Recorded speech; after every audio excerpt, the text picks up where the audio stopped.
আল্লাহ তাআলা আমাকে নামাজ নামক ইবাদত হাদিয়া দিয়েছেন। বান্দাগরে, উম্মত রে, তোমরাও যদি নামাজের সাথে নিজেকে আত্মনিবেশ করো, নামাজের সাথে লেগে যাও উম্মত, তোমাদের নামাজটা আল্লাহ তাআলার সাথে এক ধরনের মেরাজ হয়ে যাবে। সুবহানাল্লাহ। আল্লাহ তাআলার সাথে তোমার কথোপকথন হবে। আল্লাহ তাআলার কদমে তোমার সিজদা, তোমার কবল সিজদা দেওয়া মানে আল্লাহ তাআলার কদমে সিজদা দেওয়া। এই জন্য নবী বলেন, আমি সরাসরি দেখছি, আমি সরাসরি মেরাজ করেছি। উম্মত, তুমি যদি নামাজ ধরো, এই নামাজ তোমাকে প্রতিদিন 5 বার মেরাজ করাবে। সুবহানাল্লাহ। এই ইবাদতের দাম আছে না বেশি? আছে না নাই? মেরাজের সমতুল্য। প্রত্যেক দিন আল্লাহ তাআলার সাথে সরাসরি কথা হয়, সরাসরি কথা হয়। নামাজ, নামাজ। আল্লাহ তাআলা, আমাদের নবীজি বলেন, আল্লাহ তাআলা আমাদেরকে যে ইসলাম দিয়েছেন, এই ইসলামের একটা খুঁটি আছে। খুঁটি ঘরের মধ্যে যেমন 5টা খুঁটি আছে, প্যান্ডেল খাড়া করাইতে 5টা কয়েকটা খুঁটির প্রয়োজন। এখানের খুঁটিগুলো যদি না থাকে, মাথার যে ছাদ, এই ছাদ থাকবে না, পড়ে যাবে। প্যারা নবী বলেন, আল্লাহ তাআলা ইসলামকে টিকিয়ে রাখার জন্য 5টা খুঁটি বানাইছে। এই 5 খুঁটি থেকে যদি কোনো মুসলমান একটা খুঁটিকে ছাইরা দেয়, তাহলে তার কাছ থেকে ইসলাম দিন দিন দূরে সরে যাবে। বুনিয়াল ইসলাম আলা খামস, শাহাদাতি আল্লাহ ইলাহা ইল্লাল্লাহ ওয়া আন্না মুহাম্মাদুর রাসূলুল্লাহ ওয়া ইকামিস সালাহ ওয়া ইতাইজ যাকাত ওয়াল হজ্জ ওয়া সাওমি রমাদান।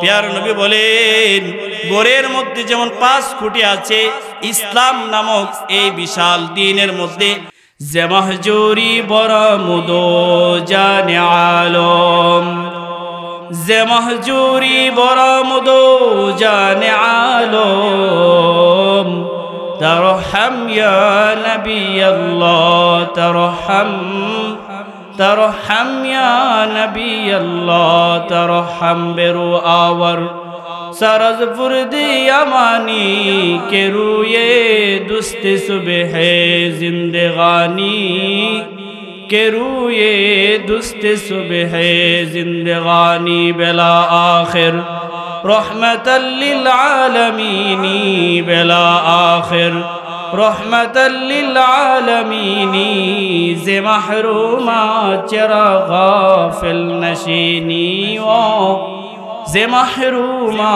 চেরা গাফিল নশিনি। আলহামদুলিল্লাহ সুম্মা আলহামদুলিল্লাহ। তারওয়া মুহিউস সুন্নাহ দারুল উলুম সুবহানিয়া মাদ্রাসার 30তম বার্ষিক সভা উপলক্ষে 2 দিন ব্যাপী মাহফিলের আজ সমাপনী দিন।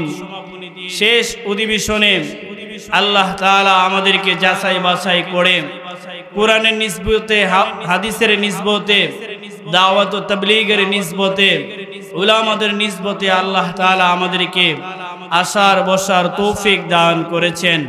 এই জন্য মুসলমানের আওয়াজে উচ্চ কণ্ঠে একবার বলি আলহামদুলিল্লাহ।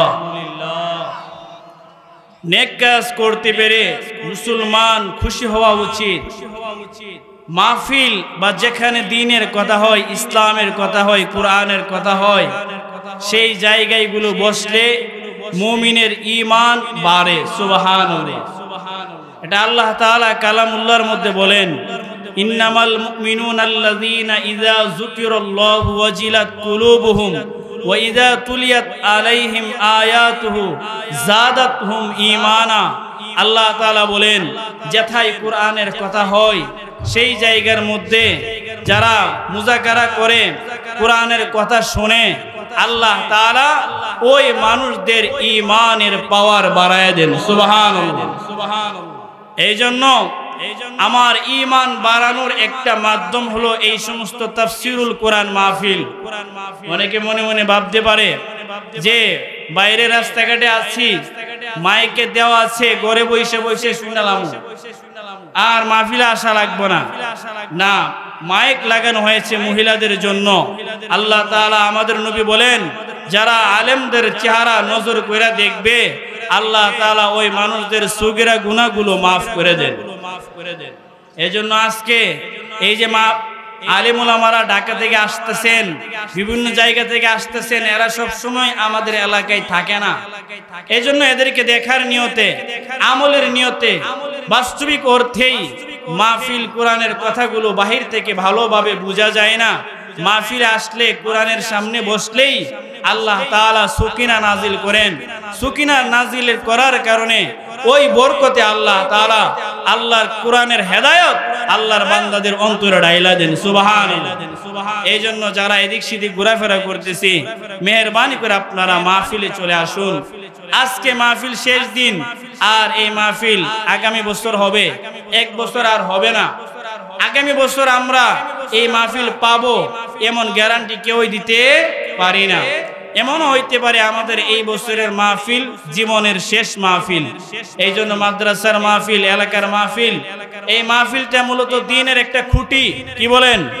অত্র এলাকার মধ্যে ইসলাম এবং মুসলমানকে ধ্বংস করার জন্য যেই ভাইরাস আছে কাদিয়ানি, সেই কাদিয়ানিদের বিরুদ্ধে হকের জান্ডাবাহী যেই প্রতিষ্ঠানটি দাঁড়িয়ে আছে সেটা হলো দারওয়া মুহিউস সুন্নাহ দারুল উলুম সুবহানিয়া মাদ্রাসা। ঠিক কিনা মুসলমান?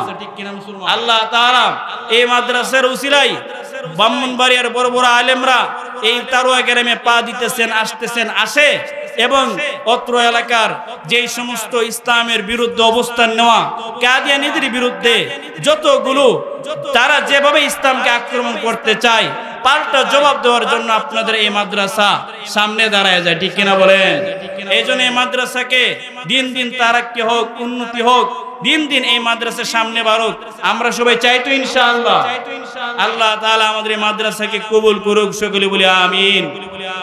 সম্মানিত হাজিরিন, আমি আপনাদের সামনে যে আয়াত এবং হাদিস তেলাওয়াত করেছি, এই আয়াত ও হাদিসকে সামনে রেখে অল্প কিছুক্ষণ কথা বলবো। ওয়া আল্লাহ তাআলা আমাদেরকে মনোযোগের সাথে সেই কথা শ্রবণ করার তৌফিক দান করুক, সকলে বলি আমিন। আমরা দুনিয়াতে যারা বসবাস করি, আল্লাহ তাআলা মৃত্যুর পরে আমাদেরকে দুই জায়গার যে কোনো একটি জায়গায় বাসস্থানে রেখেছেন, হয়তো জান্নাত নতুবা জাহান্নাম। জান্নাত 8টি, জাহান্নাম 7টি। জান্নাত 8টি, তন্মধ্যে সবচেয়ে সেরা যে জান্নাত, সেই জান্নাতের নাম হলো জান্নাতুল ফেরদাউস। জান্নাতুল ফেরদাউস আমরা কিভাবে পাবো, কি আমল করলে পাবো? আল্লাহ তাআলা সূরা কাহফের মধ্যে বলেন, বান্দা তুমি যদি 2টি আমল করো তাহলে আমি আল্লাহ তোমাকে জান্নাতুল ফেরদাউস দান করব। সুবহানাল্লাহ, সুবহানাল্লাহ। আল্লাহ তাআলা বলেন, ইন্নাল্লাযীনা আমানু ওয়া আমিলুস সলিহাতি কানাত লাহুম জান্নাতুল ফিরদাউস নুজুলা। আল্লাহ তাআলা বলেন, আমার যে সমস্ত বান্দা বান্দিরা 2 আমল করবে, 1 নাম্বার ঈমান আনবে, আরেকটা হলো নেক আমল করবে, আল্লাহ তাআলা বলেন তাদেরকে আমি আল্লাহ জান্নাতুল ফেরদাউসের মালিক বানায় দিব। সুবহানাল্লাহ। তাহলে কাজ কয়টা পাইলাম? বলেন, আঙ্গুল তুলে বলেন, কয়টা পাইলাম? 2টা। কয়টা? 2টা। ঈমান, আমল। ঈমান, আমল। ঈমান আলহামদুলিল্লাহ আমাদের মধ্যে আছে। আলহামদুলিল্লাহ বলেন, আরো জোরে বলেন, তারওয়ার মুসলমানের আওয়াজে বলেন, ব্রাহ্মণবাড়িয়ার আওয়াজে বলেন। তারপর হইছে না গরিবের মানুষ বইয়া লইছে, ব্রাহ্মণবাড়িয়ার আওয়াজটা একটু শোনাই দেন। বলেন আলহামদুলিল্লাহ। এজন্য ঈমান আমাদের মধ্যে আছে। দ্বিতীয় নাম্বার যে গুণ লাগবে তা হলো আমল। কি লাগবে বলেন? আমল লাগবে। এবার আজকে আমার আলোচ্য বিষয়, কোন আমলের মাধ্যমে আমরা আল্লাহ তাআলার প্রিয় পাত্র হতে পারবো? আল্লাহ তাআলা কোন আমলটাকে বেশি পছন্দ করেন? কোন আমলের মাধ্যমে আল্লাহ তাআলা সবচেয়ে পাওয়ারফুল যে আমল, সে আমলের মাধ্যমে আল্লাহ তাআলা কি পুরস্কার দিবেন? সেই আমলটা যদি আমরা না পালন করি আল্লাহ তাআলা কি শাস্তি দিবেন? এই একটা সামান্য বিষয় নিয়ে আপনাদের সামনে আমল করব। সে আমলটা বলতে গিয়ে হযরত আব্দুল্লাহ ইবনে মাসউদ রাদিয়াল্লাহু তাআলা তিনি বলেন, আমি নবীকে জিজ্ঞাসা করলাম, কোন আমল আল্লাহ তাআলার নিকট সবচেয়ে প্রিয়? আন আব্দুল্লাহ ইবনে মাসউদ রাদিয়াল্লাহু তাআলা আনহু قال سألت النبي صلى الله عليه وسلم أي العمل أحب إلى الله تعالى আব্দুল্লাহ ইবনে মাসউদ রাদিয়াল্লাহু তাআলা আনহু বলেন, আমি আমার নবীকে জিজ্ঞাসা করলাম, নবী গো, কোন আমল আল্লাহ তাআলা সবচেয়ে বেশি পছন্দ করে বলেন? আল্লাহ তাআলা তো আমাদেরকে অনেক আমল দিয়েছেন, তোর মধ্যে কোন আমলের মাধ্যমে আল্লাহ তাআলা আমাদেরকে বেশি ভালোবাসবেন, আল্লাহ তাআলার বেশি কাছে যাইতে পারবো? বলেন গো নবীজি, সে আমলটা মেহেরবানি করে আমাদেরকে বলে দেন। নবীজি বলেন, ক্বালা আস-সালাতু আলা ওয়াক্তিহা। প্যারা নবী বলেন, আল্লাহ তাআলার নিকট সবচেয়ে প্রিয় আমল হলো, পছন্দনীয় আমল হলো সময় মতো নামাজ পড়া। সুবহানাল্লাহ। আল্লাহ তাআলার নিকট সবচেয়ে প্রিয়, সবচেয়ে পছন্দের, সবচেয়ে শ্রেষ্ঠতম ইবাদতের নাম হলো সময় মতো নামাজ পড়া। বলেন কি পড়া? সময় মতো নামাজ পড়া। আপনাদের সামনে এখন আমি আলোচনা করব এই নামাজের কি গুরুত্ব, নামাজের মধ্যে কি লাভ আছে, কি ক্ষতি আছে। নামাজ এমন একটা গুরুত্বপূর্ণ ইবাদত, আল্লাহ তাআলা সকল ইবাদতগুলো জিবরিল আমিন এর মাধ্যমে পাঠিয়েছেন। মানে আল্লাহ তাআলা সরাসরি দেন নাই, জিবরিল আমিন নবীজির কাছে এসে কোরআনের আয়াত শুনাইছে, নবী আমল পাইছে। রোজার দরকার, আল্লাহ জিবরিল আমিনকে পাঠাই দিছে। জিবরিল আমিন নবীজিকে বলছেন রোজা রাখতে হবে, রোজা ফরজ, পালন করেন। আল্লাহ তাআলা মুসলমানদের জন্য যাকাতের বিধান দিবেন, জিবরিল আমিনের মাধ্যমে খবর পাঠাইলেন, ওহী পাঠাইলেন। নবী জানলেন মুসলমানদের উপর যাকাত ফরজ, মুসলমানদেরকে নবী জানাই দিলেন। প্রত্যেকটা আমল জিবরিল আমিনের মাধ্যমে আসছে। শুধুমাত্র একটা আমল আল্লাহ জিবরিল আমিনের মাধ্যমে দেন নাই। আল্লাহ তাআলা তার বন্ধুকে মেরাজের রজনীতে দাওয়াত কইরা নিয়া আল্লাহ তাআলা আমার নবীকে, আল্লাহর বন্ধু হাবিবকে আল্লাহ তাআলা হাদিয়া হিসেবে দিয়েছেন। সেই হাদিয়া, সেই আমল হলো নামাজ। সুবহানাল্লাহ, সুবহানাল্লাহ। এমন একটা নামাজ, এমন একটা আমল, যে আমল আল্লাহ জিবরিল আমিনের মাধ্যমে দেন নাই, সরাসরি আল্লাহ তার বন্ধুকে দাওয়াত কইরা নিয়া আল্লাহর বাড়িতে নিয়া মেরাজের রজনীতে আল্লাহ তাআলা হাদিয়া দিয়েছেন। ঠিক কিনা মুসলমান? আমরা সবাই জানি মেরাজ আসলে এই ঘটনা হুজুররা শোনায়, আল্লাহ 50 ওয়াক্ত হাদিয়া দিছিল। আস্তে আস্তে করে সর্বশেষ কয় ওয়াক্ত আইছে? কথা কয় না, হুজুরা দুইরা লাইছে রে আসল ওয়াজটা। কয় ওয়াক্ত নামাজ দিছে? 5 ওয়াক্ত। আল্লাহ তাআলা আমাদের নবীকে মেরাজের মাধ্যমে এই 5 ওয়াক্ত নামাজ হাদিয়া দিয়েছেন। আল্লাহ তাআলা আমাদের নবীকে এই হাদিয়ার মাধ্যমে এমন একটা পাওয়ারফুল ইবাদত হইছে, যে ইবাদতটা অন্যান্য ইবাদতের চাইতে বেশি মর্তবা, বেশি মর্যাদাবান। এই জন্য নবীজি বলেন, আসসালাতু মিরাজুল মুমিন। ও আমার উম্মত, আমি সরাসরি আল্লাহ তাআলার দিদার পাইছি। আল্লাহ তাআলার দিদার পাওয়ার বদলতে আল্লাহ তাআলা আমাকে নামাজ নামক ইবাদত হাদিয়া দিয়েছেন। বান্দাগরে, উম্মত রে, তোমরাও যদি নামাজের সাথে নিজেকে আত্মনিবেশ করো, নামাজের সাথে লেগে যাও উম্মত, তোমাদের নামাজটা আল্লাহ তাআলার সাথে এক ধরনের মেরাজ হয়ে যাবে। সুবহানাল্লাহ। আল্লাহ তাআলার সাথে তোমার কথোপকথন হবে। আল্লাহ তাআলার কদমে তোমার সিজদা, তোমার কবল সিজদা দেওয়া মানে আল্লাহ তাআলার কদমে সিজদা দেওয়া। এই জন্য নবী বলেন, আমি সরাসরি দেখছি, আমি সরাসরি মেরাজ করেছি। উম্মত, তুমি যদি নামাজ ধরো, এই নামাজ তোমাকে প্রতিদিন 5 বার মেরাজ করাবে। সুবহানাল্লাহ। এই ইবাদতের দাম আছে না বেশি? আছে না নাই? মেরাজের সমতুল্য। প্রত্যেকদিন আল্লাহ তাআলার সাথে সরাসরি কথা হয়, সরাসরি কথা হয়, সরাসরি কথা। নামাজ, নামাজ। আল্লাহ তাআলা আমাদের নবীজি বলেন, আল্লাহ তাআলা আমাদেরকে যে ইসলাম দিয়েছেন, এই ইসলামের একটা খুঁটি আছে। খুঁটি ঘরের মধ্যে যেমন 5টা খুঁটি আছে, প্যান্ডেল খাড়া করাইতে পাঁচটা কয়েকটা খুঁটির প্রয়োজন। এখানের খুঁটিগুলো যদি না থাকে, মাথার যে ছাদ, এই ছাদ থাকবে না, পড়ে যাবে। প্যারা নবী বলেন আল্লাহ তাআলা ইসলামকে টিকিয়ে রাখার জন্য পাঁচটা খুঁটি বানাইছে। এই পাঁচ খুঁটি থেকে যদি কোনো মুসলমান একটা খুঁটিকে ছাইরা দেয়, তাহলে তার কাছ থেকে ইসলাম দিন দিন দূরে সরে যাবে। বুনিয়াল ইসলাম আলা খামস, শাহাদাতি আল্লাহ ইলাহা ইল্লাল্লাহ ওয়া আন্না মুহাম্মাদুর রাসূলুল্লাহ ওয়া ইকামিস সালাহ ওয়া ইতাইজ যাকাত ওয়াল হজ্জ ওয়া সাওমি রমাদান। প্যার নবী বলেন গোরের মধ্যে যেমন পাঁচ খুঁটি আছে, ইসলাম নামক এই বিশাল দ্বীনের মধ্যে আল্লাহ তাআলা পাঁচটা খুঁটি রেখেছেন। এক নাম্বার হলো কালিমা, দুই নাম্বার নামাজ, তিন নাম্বার রোজা, চার নাম্বার যাকাত, পাঁচ নাম্বার হজ। ঠিক কিনা মুসলমান? এটা হলো ইসলামের স্তম্ভ। গোরের মধ্যে পাঁচটা খুঁটি না থাকলে যেমন গোর শেষ, আমাদের মধ্যে পাঁচটা গুণ যদি না থাকে, আমাদের ইমানও শেষ, ইমানও নড়বড়ে হয়ে যাবে। এই পাঁচ স্তম্ভের মধ্যে দেখেন সবচেয়ে পাওয়ারফুল কোনটা? ইমান। এটা তো সবসময় লাগবে, আছে। তারপরে রোজা, এটা কি সবসময় লাগে না বছরে একবার? বছরে মাত্র এক মাস, 12 মাসে এক মাস। 12 মাসের মধ্যে সব দিন রোজা ফরজ না। আপনি যদি আগামীকাল রোজা রাখেন, এটা কি ফরজ হবে? হবে না, হবে না। যাকাত বছরে একবার। যাকাত কি প্রত্যেক দিন দেওয়া যায়? এই আমল, এই ফরজ বিধানটা কি সবসময় করা যায়? করা যায় না। বছরে একবার, তাও সবার উপর না। যার উপর মাল আছে তার উপর ফরজ, যার মাল নাই তার উপর ফরজ না। তিন নাম্বার হজ। হজ কি সবার উপর ফরজ?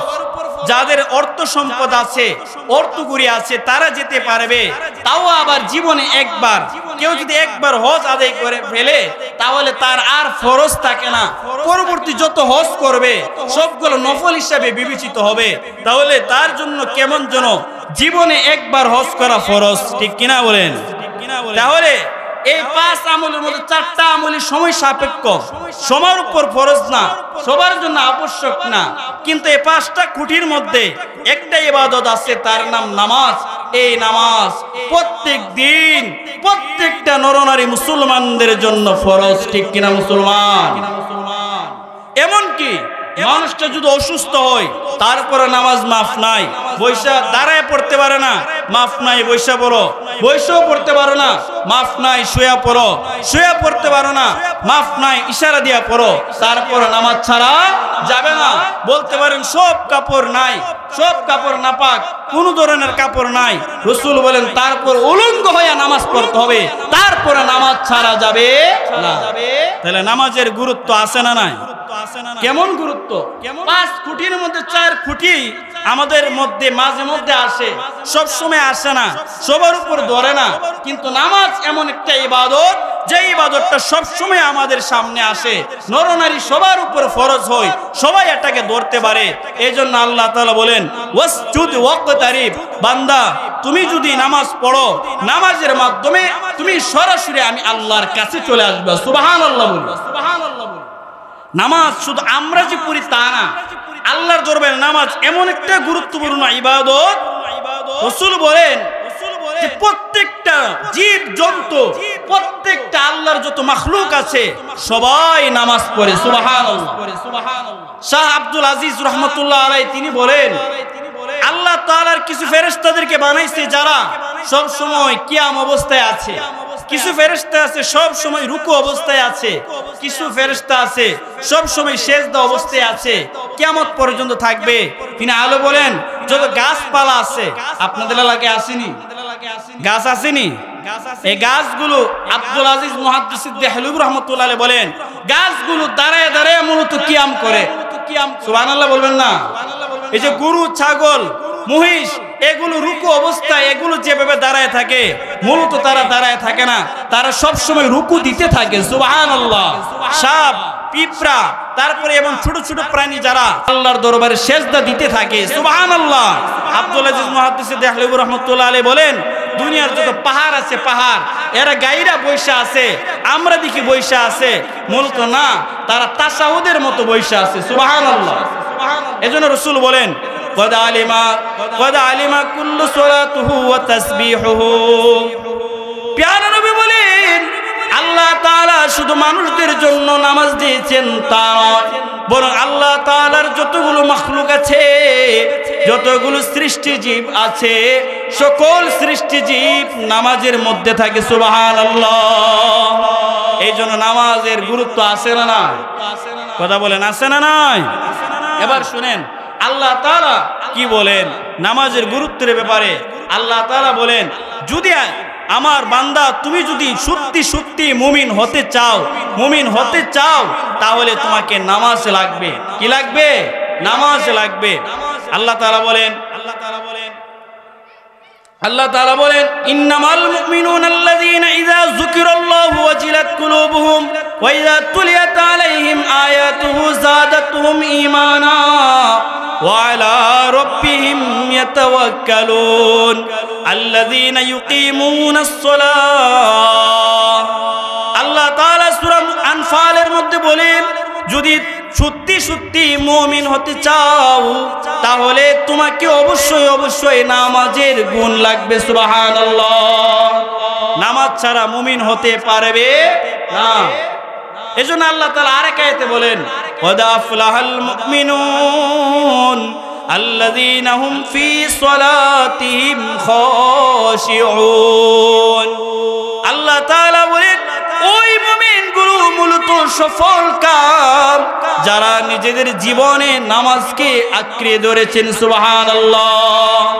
নামাজ আমার সাথে আছে, খুশুর সাথে যারা পড়ে, আল্লাহ তাআলা বলেন ওই বান্দাগুলো না আমি আল্লাহর দৃষ্টিতে সফল কাম মুমিন হয়ে গেছে। সুবহানাল্লাহ। এই জন্য আমরা কে কে সফল হতে চাই হাত তুলে দেখি। আল্লাহ তাআলা আমাদের সবাইকে সফল মুমিন হিসেবে কবুল করুন। সকলে বলে আমিন। আল্লাহ তাআলা বলেন ফামান যুহজিয়া আনিন নার ওয়া উদখিলাল জান্নাহ ফাকাদ ফাজ। আল্লাহ তাআলা বলেন এই আমার বান্দা জানো কারা সফলতা পাইছে?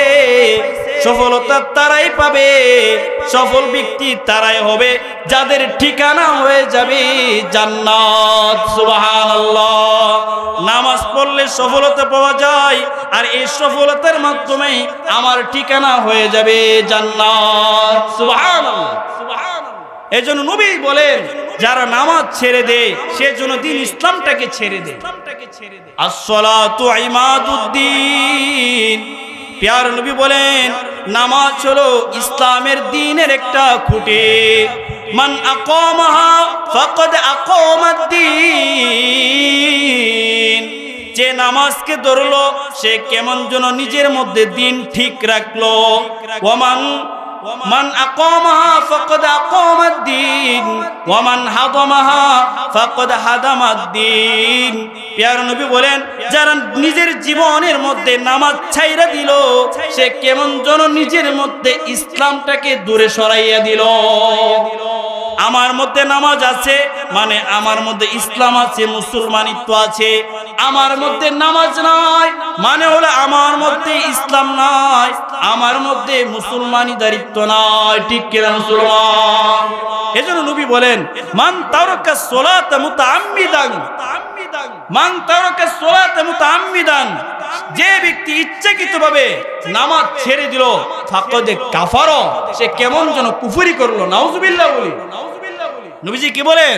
যে ইচ্ছাকৃতভাবে নামাজ ছেড়ে দিল সে কেমন যেন কুফরি করলো, কাফের হয়ে গেল। মুহাদ্দিসিনে কেরাম বলেন যারা নামাজ ছেড়ে দেওয়ার অভ্যাস আছে তাদের মধ্যে এই মানুষগুলোর মধ্য থেকে যখন দিন কমতে থাকে, ইসলাম কমতে থাকে, এক পর্যায়ে এই লোকটা বেঈমান হয়ে যায়, এক পর্যায়ে এই লোকটা বেঈমান অবস্থায় দুনিয়া থেকে বিদায় নেয়। নাউজুবিল্লাহ বলি। এই জন্য নামাজ ছাড়া যাবে না। বলেন নামাজ ছাড়া যাবে না। এবার শুনুন নবীজি সাল্লাল্লাহু আলাইহি সাল্লাম নামাজের ব্যাপারে কি বলেন। قال عن أبي هريرة رضي الله تعالى عنه قال قال رسول الله صلى الله عليه وسلم আউয়ালু মা ইউহাসাবু বিহিল আবদু ইয়াউমাল কিয়ামাতিস সালাহ। প্যারা নবী সাল্লাল্লাহু আলাইহি ওয়াসাল্লাম বলেন, আল্লাহ তাআলা কিয়ামতের মাঠে সর্বপ্রথম নামাজের হিসাব নেবেন। কিসের হিসাব নেবেন? আরো জোরে বলেন, আল্লাহ তাআলা কিয়ামতের মাঠে সর্বপ্রথম কিসের হিসাব নেবেন? ফাইন সলুহাত ফাকাদ আফলাহা ওয়া আনজাহা। প্যারা নবী বলেন, প্রথম হিসাব হবে নামাজের। যার নামাজ ঠিক পাওয়া যাবে সে সফল কাম হয়ে যাবে, সে সফলতা পেয়ে যাবে। ওয়াইন ফাসাদাত ফাকাদ খাবা ওয়া খাসারা। প্যারা নবী বলেন, যার নামাজে গরমিল পাওয়া যাবে সে কিয়ামতের দিন ক্ষতিগ্রস্ত হয়ে যাবে, ধরা খেয়ে যাবে। নাউজুবিল্লাহ। এজন্য কিয়ামতের মাঠে বান্দার হিসাব হবে সর্বপ্রথম নামাজের। নামাজ আমার ঠিক, আল্লাহ রসুল বলেন, নবীজি বলেন, তার অন্যান্য আমলগুলো ঠিক পাওয়া যাবে। নামাজ যদি গরমিল পাওয়া যায়, এদিক সেদিক পাওয়া যায়, তার অন্যান্য আমলও এদিক সেদিক পাওয়া যাবে। নামাজ ঠিক, সে আফলাহা ওয়া আনজাহা, সে তার নিজেকে সৌভাগ্যবান বানাইলো, মানে সে জান্নাত লাভ করলো।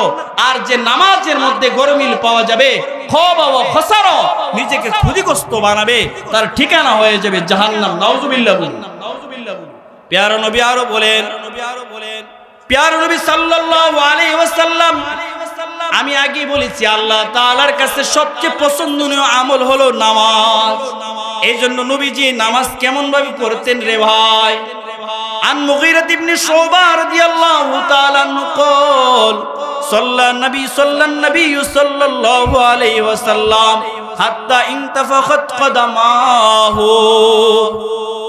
মুগীরা ইবনে শুবা বলে, আমরা দেখতাম আমাদের নবীকে নামাজ পড়তে সারা রাত দাঁড়ায় দাঁড়ায় নামাজ পড়ে।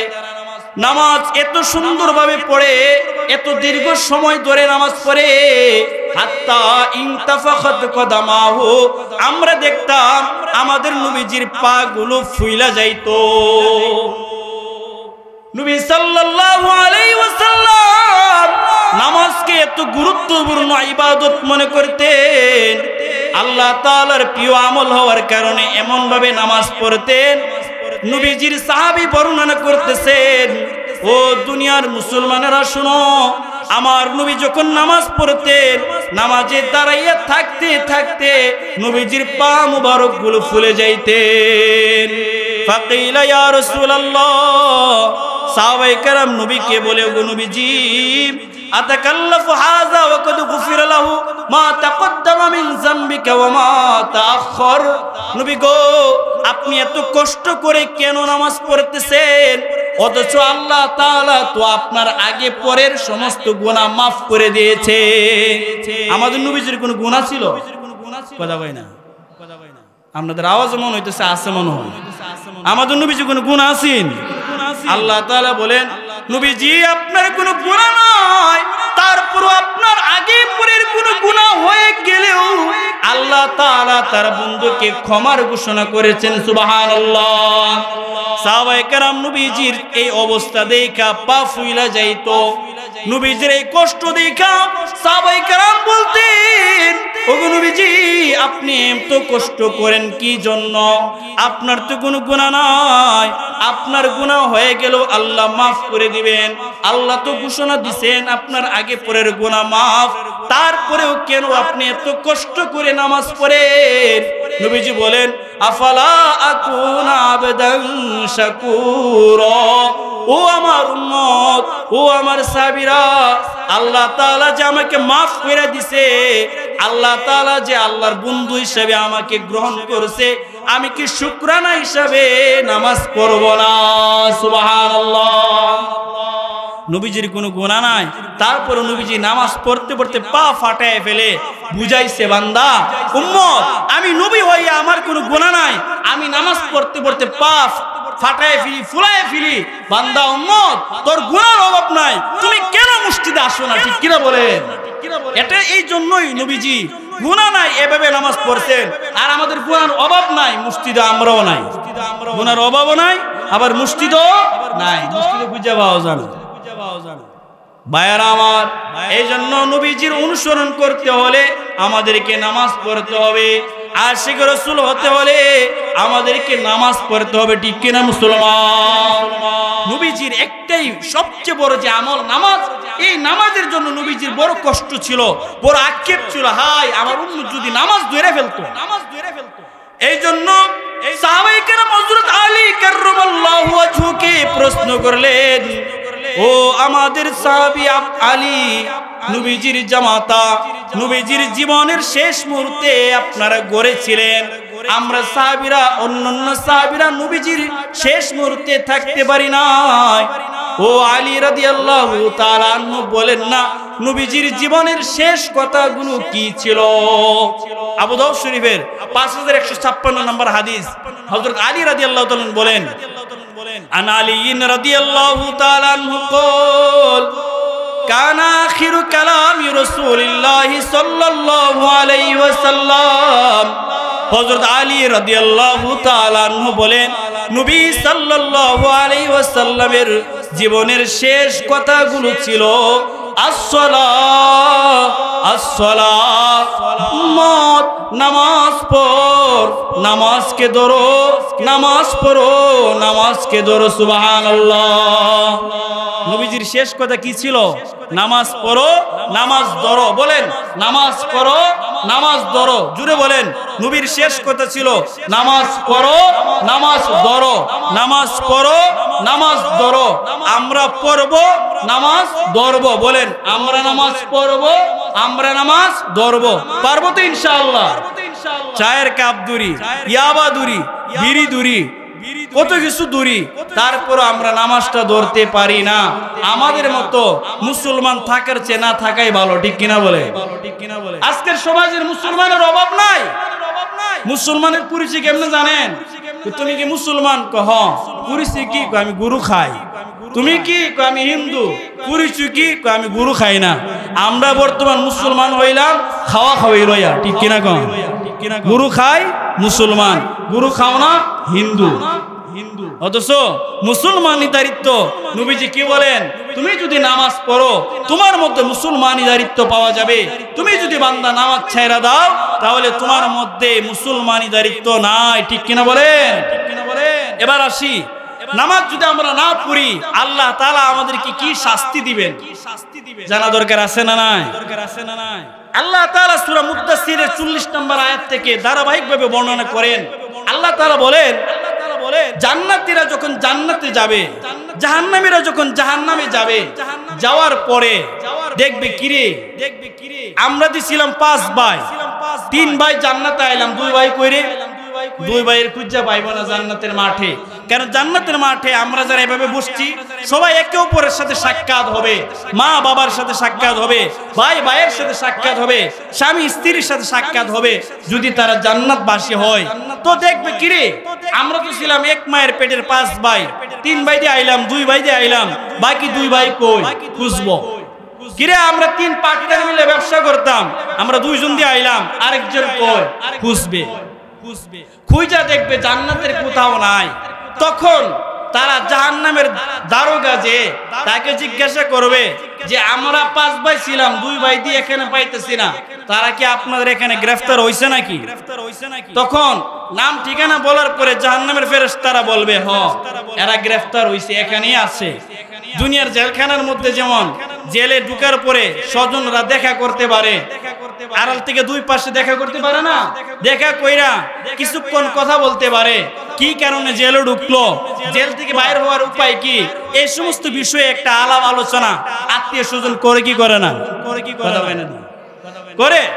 দুনিয়ার জেলখানা তো এরকমই, যে ধরা খাইছে তো আত্মীয় স্বজন ভাই বেরাদর তারা জেলে যায়, গিয়া তার সাথে সাক্ষাৎ করে, কিরে 2 ভাই দিয়ে একসাথে চলছি, একসাথে রাত্রে মাছ মারছি, সোহাল বলে তুই গ্রেফতার হয়ে গেলে গা, পুলিশ তোরে কোন কারণে ধরছে জিজ্ঞাসা করে কি করে না? করে। তো ওই যে জান্নাতে যাওয়ার পরে তখন ওই জাহান্নামী ভাইদেরকে জিজ্ঞাসা করবে, এ বন্ধু, এ ভাই, আমরা তো একই মায়ের পেটের সন্তান, একসাথে চলাফেরা করছি, আজকে আমরার ঠিকানা জান্নাত হইলো, তোরের ঠিকানা জাহান্নাম হইলো, কোন কারণে জাহান্নামের তোরের ঠিকানা জাহান্নাম হইলো? কারণগুলা বলো, জানা দরকার আছে না? কথা কয় না। আর জোরে বলেন, আল্লাহ তাআলা বলেন কুল্লু নাফসিন বিমা কাসাবাত রহিনা ইল্লা আসহাবাল ইয়ামিন ফি জান্নাতি ইয়াতাসাআলুন আনিল মুজরিমিন মা সালাকাকুম ফি সাকার। দুনিয়াতে আমরা যারা বসবাস করতেছি তোর মধ্যে যারা জান্নাতে যাবে, জান্নাতে যাওয়ার পর জান্নাতীরা দেখবে তার আপন ভাই নাই, বোন নাই, তার সন্তান জান্নাতে নাই, তার স্ত্রী জান্নাতে নাই, তার ব্যবসায়িক পার্টনার জান্নাতে নাই, তার পাড়া প্রতিবেশী অনেকে জান্নাতে নাই। কোথায় আছে রে? তাদের খুঁজে পাওয়া যাবে তারা জাহান্নামে আছে। এবার জাহান্নামের ফেরেশতাদের মাধ্যমে তাদের সাথে কথোপকথন হবে, জাহান্নামীদের সাথে কথোপকথন হবে, কথা হবে।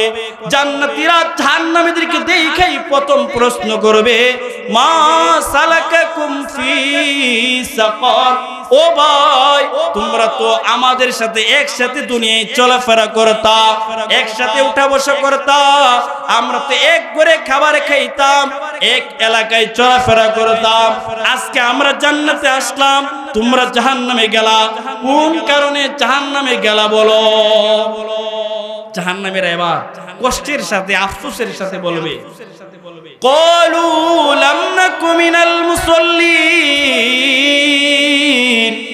জাহান্নামীরা বলবে রে ভাই দুনিয়াতে তোমরা দৈনন্দিন 5 ওয়াক্ত নামাজ পড়তা, আমরা দুনিয়াতে নামাজ পড়তাম না, নামাজ না পড়ার কারণে আল্লাহ তাআলা আমাদেরকে আসামি বানাইয়া জাহান্নামে ফালাইয়া দিছে। এর মানে কি বোঝা যায়? নামাজ না পড়লে কোথায় যেতে হবে? কথা কয় না, হুজুর এত এ ওয়াজ করলেন, আর কোন ওয়াজ পাইছিলেন না? নামাজের ওয়াজটা বুঝি করেন, নামাজের ওয়াজ আমাদের করা দরকার আছে না নাই?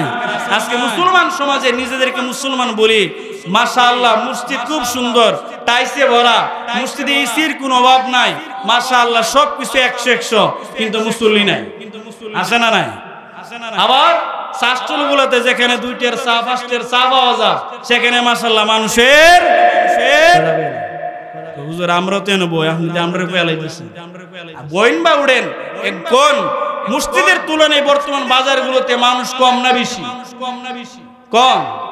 আমাদের এলাকায় কম হইতে পারে, বুজুর্গের এলাকা তো, আমরা এদিক দিয়ে আবার খুব বেশি। তো যেটা বলতেছিলাম যে জাহান্নামীরা জাহান্নামে যাওয়ার পরে তারা বলবে ভাই তোমরা তো দৈনন্দিন 5 ওয়াক্ত নামাজ পড়তা, আমরা তো নামাজ পড়ি নাই, নামাজ না পড়ার কারণে আল্লাহ তাআলা আমাদেরকে জাহান্নামে দিয়েছে। এবার এই আয়াত থেকে একটা জিনিস শিক্ষণীয় দেখবেন, আমাদের সমাজে কিছু বাউল নামের ফাউল আছে, আছে না নাই? টুনটুনির মার গান গা আছে না? এই সমাজে নাই? সারা রাত গান গায়, মারফুতি গান, মারফুতি গান না, এগুলো মরার পর ঠিক কিনা মুসলমান? গান শুনলে, বাউল গান যারা শুনে সাথে সাথে তাদের ঈমান চলে যাবে। এই অবস্থায় যদি সে মারা যায় তাহলে সে মুরতাদ বেঈমান অবস্থায় মারা যাবে। নাউজুবিল্লাহ বলি। রাসূল বলেন যারা বাউল গান শুনে সে মায়ের সাথে জিনা করলে যে গুনাহ হবে, বাউল গান যারা শুনে তাদের আমলনামায় তেমন গুনাহ লেখা হবে। নাউজুবিল্লাহ বলি। এজন্য বাউল গান শুনবো না ছাড়বো? কথা কই না, আরো জোরে ছাড়বো। মুহতারাম হাজিরিন, দেখবেন বাউল রাব গানের আগে পরে অনেক কথা কয়, যাতে আমরা মসজিদে না যাই, বাউলের দিকে যাই। বাউল গান এর উৎস ছিল আমার নবী যখন কোরআনের কথা বলতেন, কোরআন পড়তেন, বেঈমান কাফেররা মুশরিকেরা নবীর কোরআন শুই না, নবীর কালাম শুই না, কোরআনের কথা শুই না, যখন মুসলমান হয়ে গেছিল যাইতেছে, সেই মুহূর্তে কাফেরের 2টা লিডার ছিল, নজর ইবনে হারিস, উকবা ইবনে আবি মুঈদ। এই 2টা সিরিয়ায় গেছে, সিরিয়ায় গিয়ে বলতেছে এই আমাদের মধ্যে একজন নবী আসছে, যেই নবী কোরআন পয়রা মানুষকে মুসলমান বানায় ফেলতেছে, মুসলমানদেরকে কিভাবে ফিরানো যায়, কোরআন থেকে কিভাবে ফিরানো যায় বলো। তখন সিরিয়ার ওই বেঈমান গুলো নর্তকী দিয়ে দিছিল, বাউল দিয়ে দিছিল। তাদেরকে দেওয়ার পরে ওই 2 কাফের নজর ইবনে হারিস, উকবা ইবনে আবি মুঈদের নেতৃত্বে সর্বপ্রথম মদিনার মাটিতে গান বাদ্যর আসর হয়েছিল। গান বাদ্য তখনই শুরু হয়েছে ইসলামের বিরোধিতা করার জন্য। কোরআনের বিরোধিতা করার জন্য, মুসলমানদেরকে ইসলাম থেকে দূরে সরানোর জন্য আদৌ সেই কাফেরদের চেলা চামুন্ডা আমাদের সমাজে আছে না নাই? কথা কয় না দি? আরো জোরে বলেন, কাফেরদের চেলা চামুন্ডা উত্তরসূরি আমাদের সমাজে আছে না নাই? যারা গান বাদ্য করবে তারা নিশ্চিত নিঃসন্দেহে কাফের মুশরিকদের উত্তরসূরি, ঠিক কিনা মুসলমান? আর যারা কোরআনের সাথে থাকবে, কোরআনের তাফসীর শুনবে, তারা হযরত উমর, হযরত সাহাবী, আমার নবীর উত্তরসূরি। সুবহানাল্লাহ বলি, সুবহানাল্লাহ বলি। মুহতারাম হাজিরিন, যেই কথা বলতেছিলাম, তারা দেখবেন একটা কথা বলে, কি কথা? যে আল্লাহ বলছেন কোরআনে নামাজ কায়েম করতে, পড়তে কোথাও বলেন না। বলে কি বলে না? শুনছেন নি জীবনে? বলে কথা বলে, আল্লাহ বলছেন নামাজ কায়েম করতে, পড়বার লাগে কোথাও বলে না। অথচ আল্লাহ তাআলা কোরআনে কি বলেন? জাহান্নামীরা বলবে যে ভাই দুনিয়াতে আমরা মুসল্লি ছিলাম না। মুসল্লি বলা হয় যে যারা নামাজ পড়ে তাদেরকে মুসল্লি বলা হয়।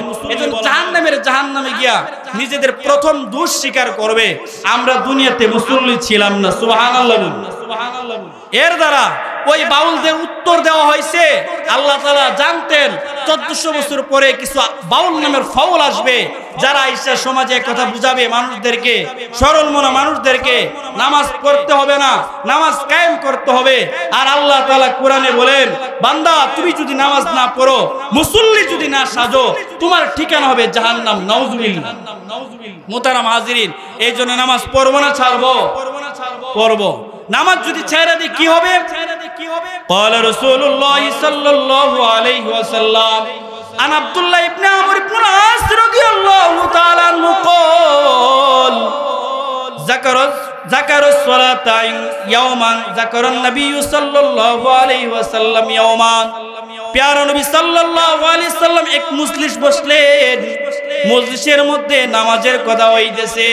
নবীজি বলেন মাল্লাম ওয়াহাফিজ, নবীজি বলেন যারা নামাজকে সংরক্ষণ করবে, কানা ইয়াউমাল কিয়ামত কানাত লাহু নূরুন ওয়া নাজাতান ওয়া বুরহানান। প্যারা নবী বলেন যারা নামাজকে আঁকড়ে ধরবে, কিয়ামতের মাঠে এই নামাজ তার জন্য আলো হবে। কিয়ামতের মাঠ অন্ধকার, সে অন্ধকার রজনীতে এ নামাজ হবে আলো, এ নামাজ হবে দলিল, এ নামাজ হবে আমলের ওজন। সুবহানাল্লাহ। ওয়ামাল্লাম ইউহাফিজ লাম তাকুন লাহু নূরুন ওয়া বুরহানান। প্যারা নবী বলেন যারা নামাজ পড়বে না তাদের জন্য নামাজ আলো হবে না।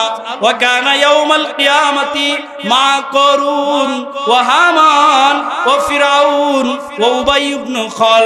প্যারা নবী বলেন যারা নামাজ ছেড়ে দিল তাদের কিয়ামত হবে উবাই ইবনে খাল, হামান, কারুন, ফিরাউনের সাথে। নাউজুবিল্লাহ। নবী কি বলেন?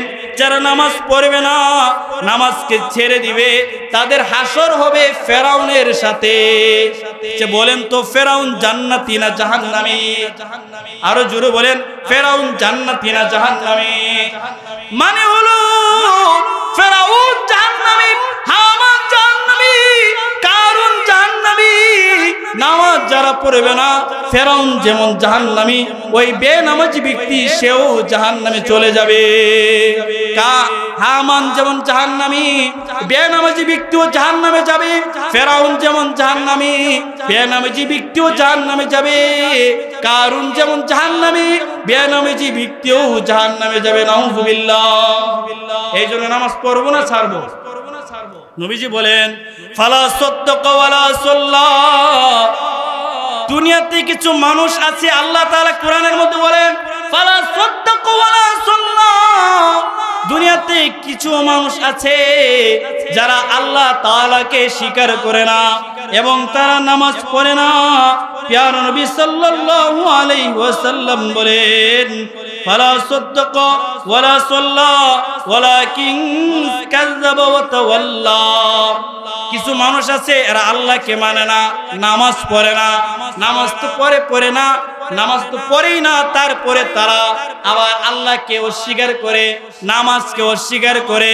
সুম্মা যাহাবা ইলা আহলি ইয়াতামাত্তা, আল্লাহ তাআলা বলেন বেনামাজিরা সমাজে আইসা, বাজার আইসা, নজরুল মার্কেট আইসা ওহমিকে দেখায়, বলে নামাজ না পড়লে কি হইছে, বলে কি বলে না, বলে কি বলে না। বেনামাজি যারা এদের দেখবেন পাওয়ার বড় বেশি, নামাজ পড়ি না কি হইছে, একটা তাফা মারে, মারে কি মারে না, মারে কি মারে না, মারে মারে। আল্লাহ তাআলা এজন্য বলে যারা নামাজ পড়ে না, নামাজ তো পড়েই না, সুম্মা যাহাবা ইলা আহলিহি ইয়াতামাত্তা, নামাজ তো পড়েই না, উল্টা আরো সমাজের মানুষের কাছে গিয়া, বাজারের মধ্যে আইসা মানুষের সামনে বলে নামাজ না পড়লে কি হইছে। আল্লাহ তাআলা বলেন আউলা লাকা ফাআউলা সুম্মা আউলা লাকা ফাআউলা, যারা এভাবে নামাজ পড়ে না, আবার নিজেদেরকে অহমিকা দেখায়, অহংকার প্রদর্শন করে, বলে নামাজ না পড়লে কি হইছে, আল্লাহ তাআলা বলেন ওই বান্দার উপর দুর্ভোগ, ওই বান্দার উপর লানত, নাউজুবিল্লাহ। আল্লাহ তাআলা বলেন লানতের উপর লানত, অতঃপর লানতের উপর লানত। নামাজ না পড়লে আল্লাহ তাআলার লানত আসে, যে বান্দার উপর আল্লাহর লানত পড়ে এর দ্বারা জান্নাত আশা করা যায় না, ঠিক কিনা বলে। আল্লাহ যার উপরে লানত দেয় এ জান্নাতে যাইবে এরকম আশা করা যায়, কথা কয় না, কথা কয় না।